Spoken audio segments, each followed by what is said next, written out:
Listen close now. Don't you believe a word she says? Ooh, yeah. Narnia and Cat Greed have many times falsely prayed. They're walking in the shadows where the traps are laid. Stealing to them is better than getting laid.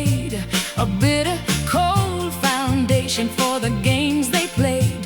Cat Greed prays for bigger places to case. Yeah, she can steal at an Olympic pace. I've got some advice that you better heed. Don't listen to Greed when she says she's in need. She'll be digging in your pockets with ungodly speed. But Narnia's the one who takes the lead. On these things I think we're agreed. Narnia and Greed come from bad seed.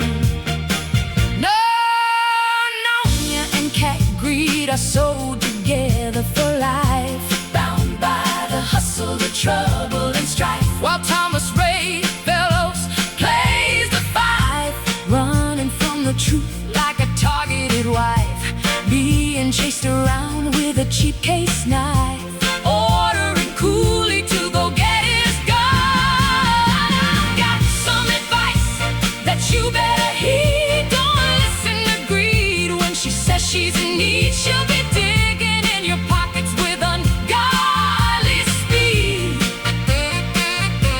But Narnia's the one who takes the lead. On these things I think we're agreed. Narnia and Greed come from bad seed, putting him in danger for grifter fun.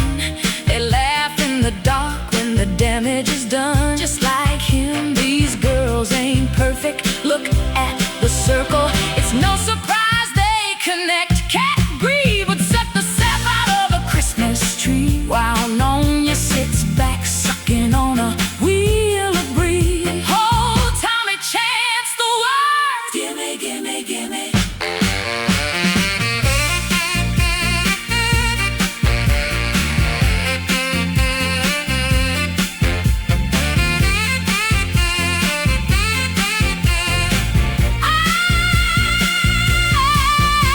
Grifting is what Cat Greed does best. A wicked little heart beating in her chest, and for this grift she feels blessed.